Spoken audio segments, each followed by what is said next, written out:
Good afternoon to all of you.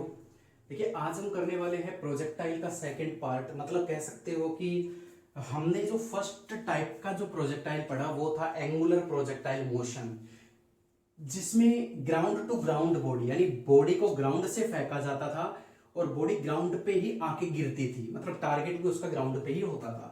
लेकिन आज जो दूसरी टाइप का जो मैं प्रोजेक्टाइल मोशन करवाने जा रहा हूं, उसका जो फर्स्ट पार्ट वो हम करेंगे, इंट्रोडक्शन पार्ट होगा, जिसमें हम सारे जितने भी पैरामीटर्स हैं वो डेराइव भी करेंगे। ठीक है, तो ध्यान से देखिएगा। प्रोजेक्टाइल मोशन फ्रॉम हाइट, अब की बार क्या है, देखिए अभी तक हमने जो पढ़ा है, बॉडी यहां से चली और यहां जाके गिरी, इस तरीके का प्रोजेक्टाइल हमने पढ़ा, जिसके हमने 6 पार्ट्स यहां पे डिस्कस किए। अब हम पढ़ने वाले हैं प्रोजेक्टाइल मोशन फ्रॉम हाइट।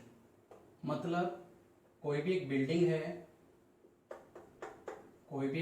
और यहां से एक बॉल को, या कोई भी एक बॉडी है, कोई भी ऑब्जेक्ट है, उसको यहां से फेंका गया यू स्पीड से। ध्यान से सुनना, ठीक है।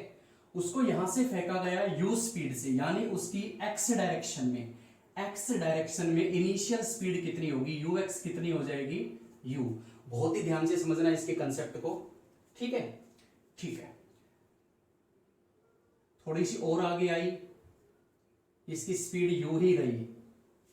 जैसे प्रोजेक्टाइल, एंगुलर प्रोजेक्टाइल मोशन में मैंने बताया था कि horizontal speed is always be constant. X direction में जो हॉरिजेंटल कंपोनेंट होगा, जो एक्स डायरेक्शन में जाने वाली उसकी स्पीड होगी, that is always be constant everywhere. फिर क्या होगा, इस पे ग्रेविटी लगेगी नीचे की तरफ, तो ये यहां आ जाएगी। अब इसकी हॉरिजेंटल स्पीड क्या होगी, सेम। अब भी क्या होगी, इसकी हॉरिजेंटल स्पीड सेम होगी। इस पे ग्रेविटी नीचे लगेगी तो ये और नीचे आएगी। हॉरिजेंटल स्पीड अगेन यू, फिर से ग्रेविटी लग रही है तो ये और नीचे आएगी। ठीक है, हर जगह इस तरीके का ये कंडीशंस अप्लाई होती रहेंगी और ये बॉडी एटलीस्ट लास्ट में क्या हो जाएगी, नीचे ग्राउंड पे आ जाएगी। ठीक है, इस तरीके का कंसेप्ट हम पढ़ने जा रहे हैं यहाँ पे। तो देखिए, इस तरीके के प्रोजेक्टाइल में क्या हो रहा है कि बॉडी आगे जाने के साथ साथ नीचे भी जा रही है। समझ रहे हो ना। उसमें क्या था, पहले वाले प्रोजेक्टाइल में क्या था कि बॉडी ऊपर जाने के साथ साथ आगे भी जा रही थी, लेकिन यहां पर बॉडी को ऊपर से नीचे फेंका गया है। तो बॉडी को क्या होगा कि बॉडी नीचे तो आएगी ही ग्रेविटी की वजह से, लेकिन उसके साथ साथ वो कुछ हॉरिजेंटल डिस्प्लेसमेंट भी ट्रेवल करेगी। तो देखिए, जैसे मेरे हाथ में कोई भी मार्कर वगैरह है, अगर मैं सीधा हॉरिजेंटल ऐसे फेंकूं इस तरीके से, तो कुछ दूर तो ये बिल्कुल सीधा जाएगा यू स्पीड से, लेकिन कुछ दूरी आगे जाने पर ग्रेविटी की वजह से इसकी स्पीड ये नीचे की तरफ आना स्टार्ट कर देगा। यहां पर इसकी स्पीड अलग होगी, यहां पर इसकी स्पीड अलग होगी, यहां पर स्पीड अलग होगी। मतलब ग्रेविटी की वजह से इसकी स्पीड क्या होती जाएगी, इंक्रीज होती चली जाएगी। ये नीचे आने के साथ साथ आगे भी बढ़ता जा रहा है, आगे भी बढ़ रहा है और नीचे भी आ रहा है। इसी को बोलते हैं 2 डायमेंशन मोशन। ठीक है, तो ये प्रोजेक्टाइल मोशन जो हाइट का केस में आ रहा है, ये भी 2 डायमेंशन का एक एग्जांपल माना जाता है। ठीक है, तो इसमें हम क्या करेंगे, इसमें सबसे इंपॉर्टेंट चीज अभी तक हमने क्या पढ़ी है कि अलोंग एक्स डायरेक्शन स्पीड क्या होगी, यू, और ये यू क्या होगी, हमेशा कांस्टेंट। और अलोंग वाई डायरेक्शन जो स्पीड होगी वो इंक्रीज रैपिडली, वेलोसिटी धीरे धीरे ये इंक्रीज करती चली जाएगी, और इस तरीके का ये पाथ बनेगा। और ये पाथ भी क्या बोला जाता है, ये पाथ भी क्या बोला जाएगा, पैराबोलिक पाथ। ठीक है,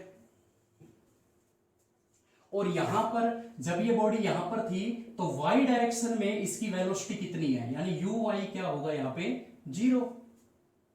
अरे बॉडी को हॉरिजेंटल डायरेक्शन में फेंका गया है, तो उस पॉइंट पर, इनिशियल पॉइंट पर वाई डायरेक्शन की तो वेलोसिटी 0 है ना। बॉडी वाई में तो जा ही नहीं रही, वाई में तो बाद में आना स्टार्ट हुई है ग्रेविटी की वजह से। स्टार्टिंग में तो उसके अंदर एक्स डायरेक्शन की वेलोसिटी यू थी, और हर जगह वो कांस्टेंट रहेगी। क्लियर। चलिए, ये हो गया हमारा बेसिक बातें हो गई। अब हम इनकी जो मेन पैरामीटर्स हैं वो फाइंड आउट करेंगे। डायग्राम भी थोड़ा बड़ा बना देते हैं। देखिए,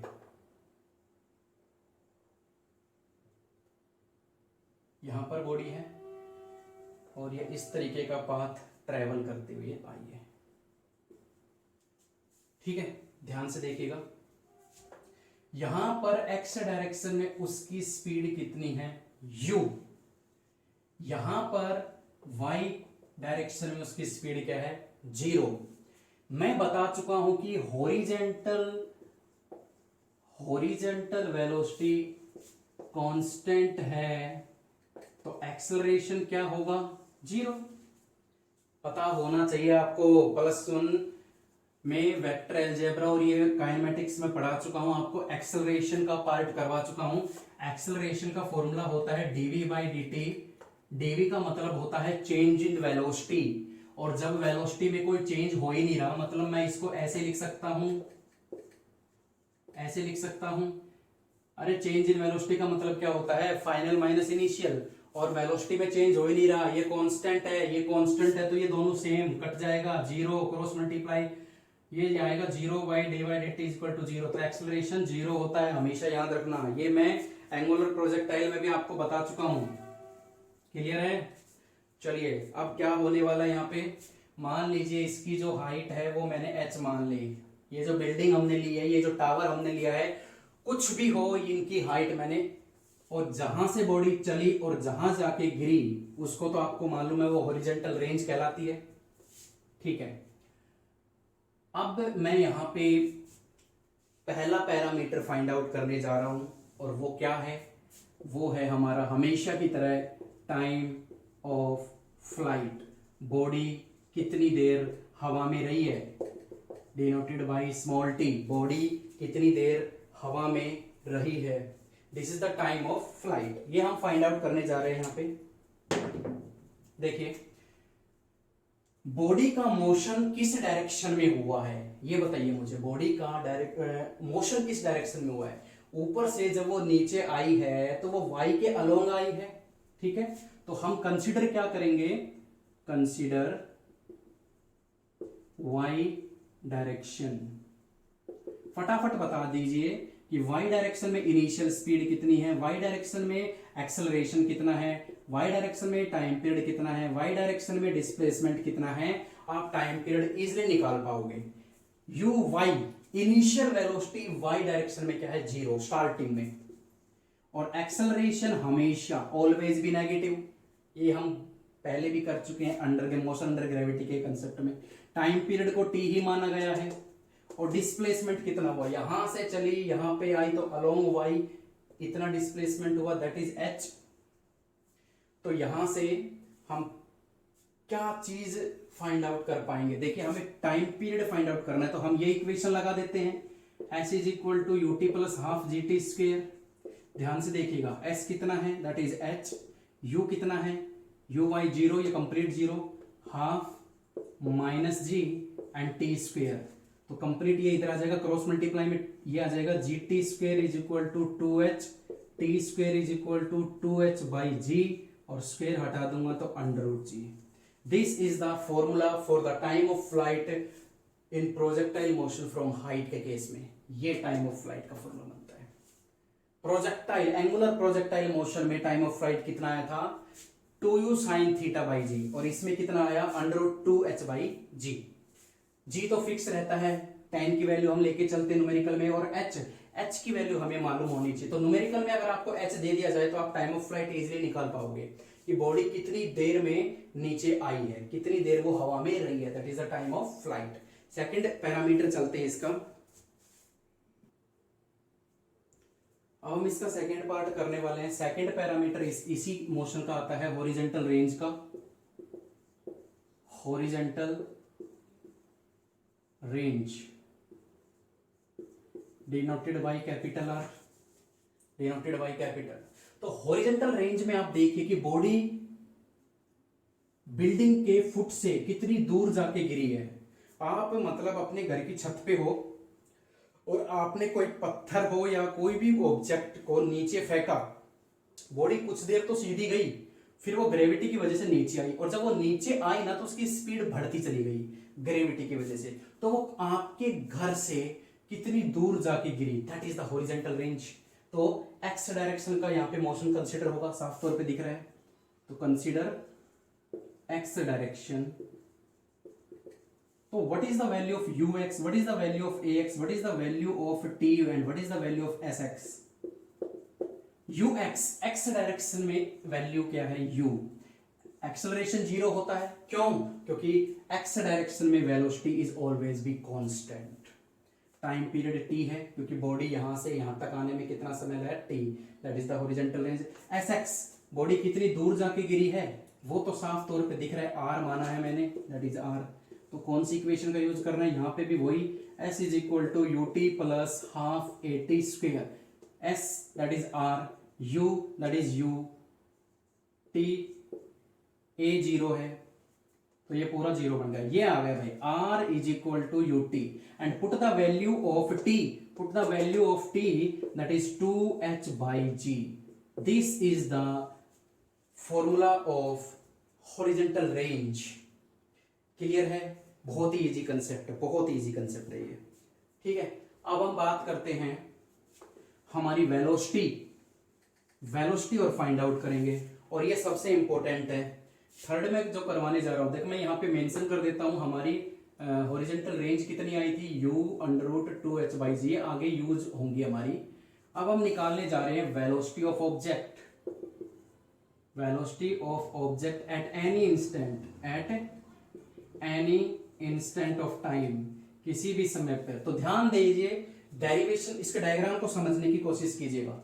देखिए मान लीजिए किसी भी समय पर बॉडी यहां पर पहुंची तो उसकी एक्स डायरेक्शन के अलोंग वैल्यू तो हमेशा यू रहेगी कांस्टेंट, बार बार बता चुका हूं, और उसकी ग्रेविटी की वजह से वाई डायरेक्शन के अलोंग भी एक वेलोसिटी आएगी जिसको मैं क्या मान लेता हूं वी वाई।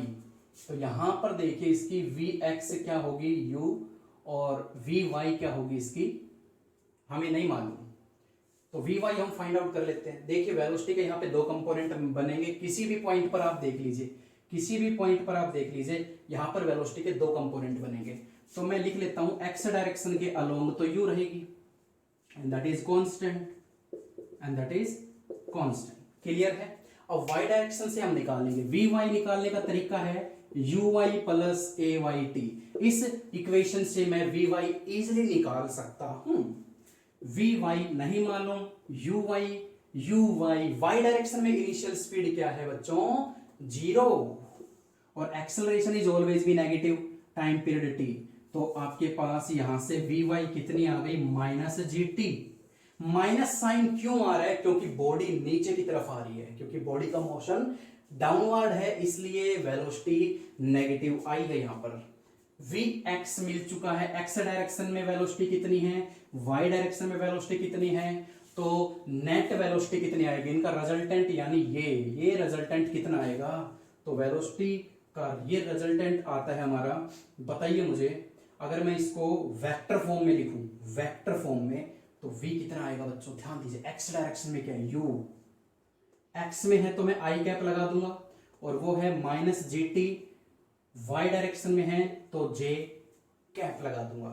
अगर मैं इसका मैग्नीट्यूड फाइंड आउट करना चाहूं तो मैग्नीट्यूड कैसे निकलता है, u square plus g square t square, नहीं समझे, स्टेप वाइज करवाना पड़ेगा आपको एक बार, माइनस जी टी का स्क्वायर। इसी तरीके से मैग्नीट्यूड हमने निकाला था वेक्टर अलजेब्रा में, तो इसको जब सोल्व करोगे तो क्या आएगा, u square plus g square t square. This is the formula for velocity, magnitude of velocity at any instant, किसी भी पॉइंट पर, किसी भी पॉइंट पर। This is the formula for velocity at any instant.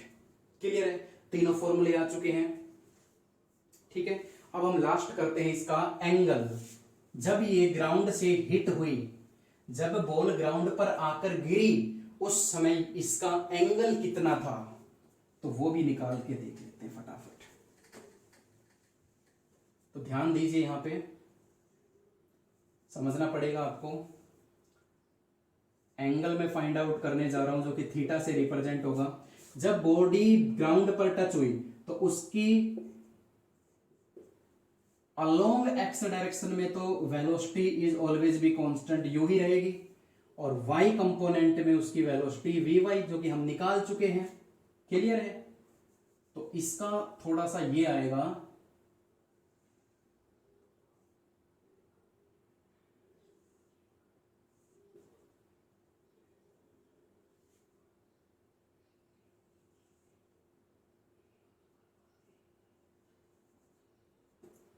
ये कितने डिग्री का angle इसने बनाया है एक्स डायरेक्शन के साथ।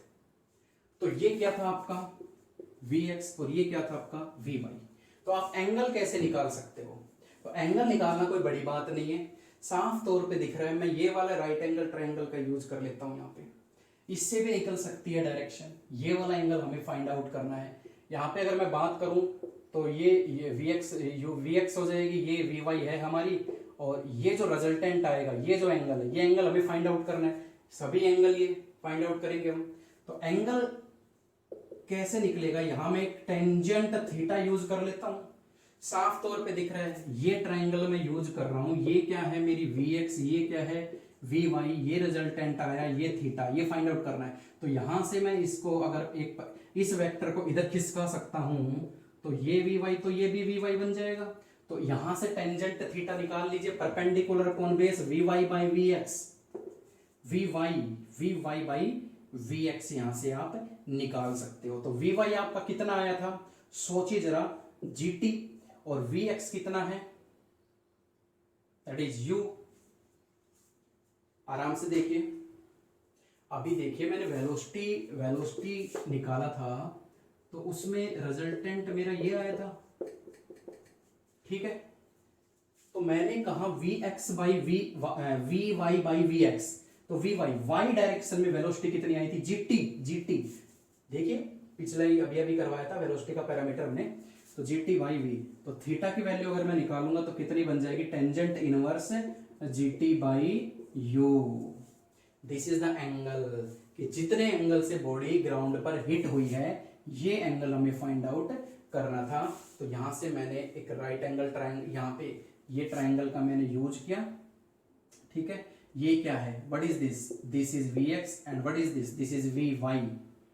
तो ये एंगल के लिए मैंने इस ट्रायंगल को मैंने अलग से यहाँ पे शो करके दिखाया है, ठीक है। तो वहां से मैंने टेंजेंट थीटा लगाया और ये कंसेप्ट हमारा निकला। तो चारों पैरामीटर हम निकाल चुके हैं यहाँ से, horizontal range, time of flight, velocity at any instant, and this is the angle जब बॉडी ग्राउंड से हिट करती है तो कितने डिग्री का एंगल बनाती है। तो tangent inverse GT by U। This is all parameters about the projection motion from height. अब मैं आपको एक क्वेश्चन देता हूं, ज्यादा हार्ड नहीं है, आप डायरेक्ट फॉर्मूला लगा के भी सोल्व कर सकते हो, या जैसे मैंने डायरेक्शन को कंसीडर किया था ना, एक्स डायरेक्शन वाई डायरेक्शन, उस तरीके से भी इसको सोल्व कर सकते हो। मान लीजिए एक बिल्डिंग है जिसकी हाइट है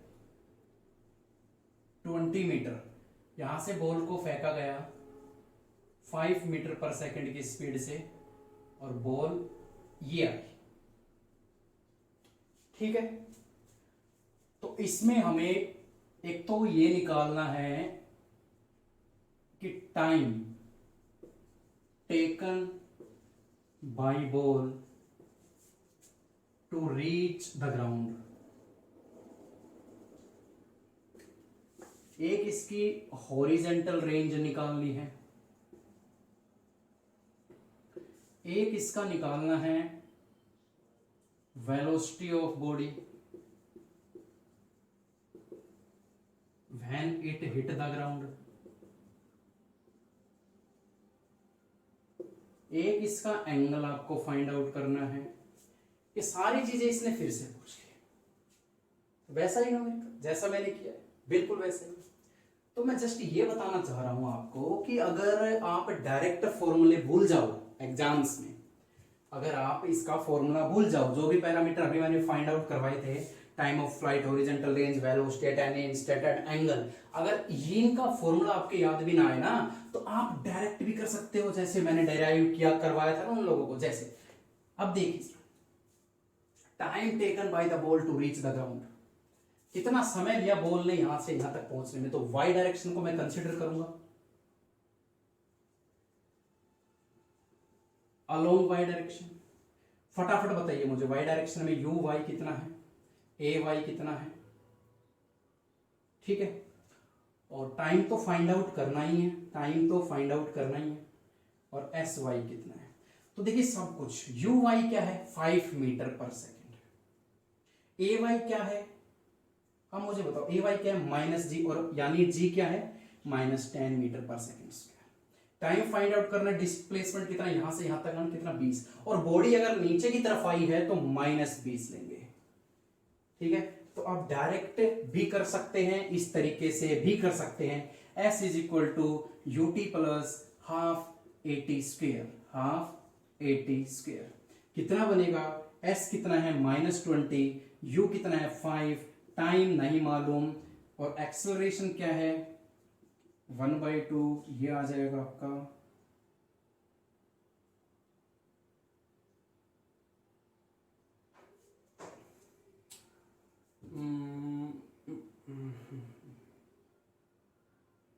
देखिए एक बार फिर से चेक करते हैं हम। टाइम टेकन चाहिए, बॉडी ऊपर से नीचे आई वाई डायरेक्शन में, हमें वेलोसिटी, ये तो जीरो हो गई ना बच्चों, ये तो जीरो हो गई, थोड़ा ध्यान से करिएगा। ठीक है, इनिशियल वेलोसिटी अलोंग वाई, यहां पर क्या है ux तो है 5, लेकिन यहां पर uy 0 है, इनिशियल वेलोसिटी। ठीक है, तो थोड़ा ध्यान से पैरामीटर्स को अप्लाई करना।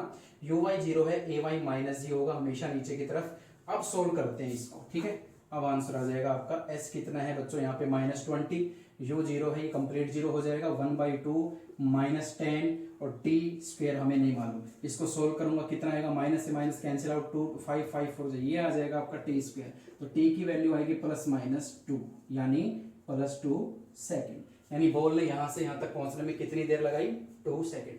अब मैं इसी को फॉर्मूले से करता हूं, अगर मैं इसी रिजल्ट को अप्लाई फॉर्मूला करता हूं तो क्या रिजल्ट हमारे पास आता है, तो ज्यादा कुछ नहीं है। देखिए what is the formula of the time of flight, that is √2h/g। Solve कीजिए, 2 हाइट कितनी है 20, g कितना है -10। जब इसको आप सोल्व करोगे तो कितना आएगा 2, टाइम कितना आएगा √4, that is +-2 second. Same result आएगा, आपकी मर्जी। शॉर्टकट करना चाहते हो तो इस तरीके से कीजिए, अगर आपको आंसर पता है, इसका फॉर्मूला पता है तो। नहीं पता तो भी आप इजीली इसको फाइंड आउट कर सकते हो with the help of equation. ठीक है, बाकी ये 3 आप ट्राई करना। ठीक है, ये आपके घर का। तो आज के लिए इतना ही, इसका नेक्स्ट पार्ट बहुत जल्दी लेके आएंगे आपके लिए। Thank you so much.